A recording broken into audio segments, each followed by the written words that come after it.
हैं तूफान वर्दा की। चक्रवाती तूफान वर्दा तमिलनाडु पहुंच चुका है। वर्दा के कारण आंध्र प्रदेश और तमिलनाडु में भारी बारिश के साथ तेज हवाएं चल रही हैं। इन इलाकों में 100 किलोमीटर प्रति घंटे की रफ्तार से हवाएं चल रही हैं। इस बीच तूफान से 2 लोगों के मारे जाने का भी समाचार है। एहतियातन नेल्लोर से 9,000 लोगों को सुरक्षित जगहों पर ले जाया गया है। शाम 6 बजे तक वर्दा पूरी तरह से जमीनी क्षेत्र में प्रवेश कर चुका है और समुद्री तूफान की आशंका को देखते हुए किसी भी स्थिति से निपटने के लिए एनडीआरएफ की आंध्र प्रदेश और तमिलनाडु में 8 टीमें तैनात कर दी गई हैं। एनडीआरएफ और गृह मंत्रालय स्थिति पर नजर रखे हुए और निरंतर राज्य प्रशासन के संपर्क में है। इस बीच केंद्रीय गृह मंत्री राजनाथ सिंह ने तमिलनाडु और आंध्र प्रदेश के मुख्यमंत्रियों से बात की है और कांचीपुरम और वेल्लूर के कुछ इलाकों में आज स्कूल और कॉलेज बंद रहे और इस बीच चेन्नई हवाई अड्डे से परिचालन आज शाम 6 बजे तक के लिए बंद कर दिया गया है।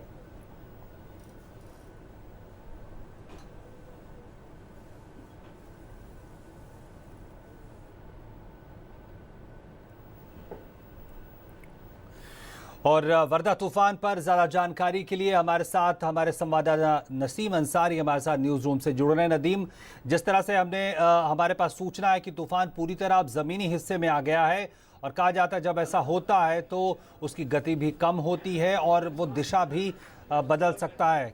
क्या अभी अपडेट मिल रहे हैं, क्या कैसे आप हमें समझाएंगे?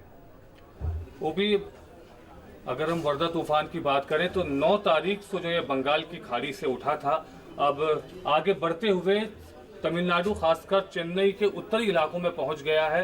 2 लोगों के मरने की फिलहाल खबर आ रही है, कुछ लोग घायल भी हुए हैं और एक अच्छी बात यह भी है कि कुछ घंटों के बाद ये वहां से गुजर जाएगा।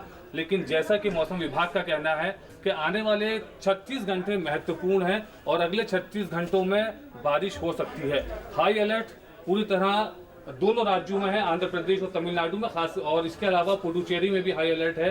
और ये देखिए कि हम आपको दिखा सकते हैं विजुअल्स के माध्यम से कि बंगाल की खाड़ी से जब ये तूफान उठा और आज 12 तारीख को ये तमिलनाडु में प्रवेश कर गया और लगातार बारिश वहां पर हो रही है। कई सौ पेड़ों के उखड़ने की भी खबर आ रही है और इसके अलावा 2 लोगों के मरने की खबर है। प्रशासन, राज्य सरकार और केंद्र सरकार पूरी तरह मुस्तैद हैं। एनडीआरएफ की कई टीमें वहां पर लगी हुई हैं और लोगों को राहत और बचाव के लिए पूरी तरह तैयारी की गई है और साथ ही साथ सेना भी सतर्क है। नौसेना भी अपनी तरफ से पूरी जिम्मेदारी निभा रही है। लोगों को जो है सुरक्षित स्थानों पर पहुंचाया गया है। लगभग 9,000 लोगों को सुरक्षित स्थानों पर पहुंचाया गया। और भी एक खास बात ये भी है कि गृह मंत्री राजनाथ सिंह ने दोनों राज्यों के मुख्यमंत्रियों से बात की है, जिनमें ओ पनीरसेल्वम तमिलनाडु से हैं और चंद्रबाबू नायडू आंध्र प्रदेश। दोनों मुख्यमंत्रियों को किसी भी तरह की मदद मुहैया कराने के लिए केंद्र की तरफ से पूरा आश्वासन दिया गया है। तो कुल मिलाकर प्रशासन मुस्तैद है।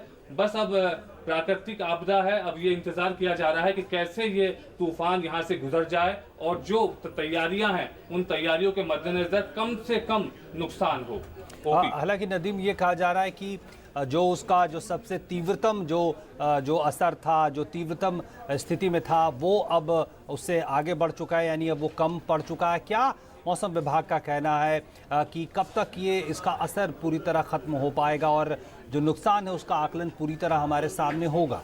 बिल्कुल ओपी, जो उसका जो तीव्रता, जो असर था, जो आपने खुद बताया कि लगभग 100 से लेकर 110 किलोमीटर प्रति घंटे की रफ्तार से जो तेज हवाएं चल रही थी, जिससे काफी नुकसान भी हुआ है। पेड़ भी गिरे हैं, गाड़ियों पर भी पेड़ गिरे हैं, इसके अलावा और भी कई तरह के नुकसान हुए हैं। लेकिन अब क्योंकि इसकी रफ्तार धीरे धीरे कम होगी, लेकिन उसके बावजूद भी अगले 36 घंटों तक बारिश की पूरी आशंका है, जैसा कि मौसम विभाग ने कहा है।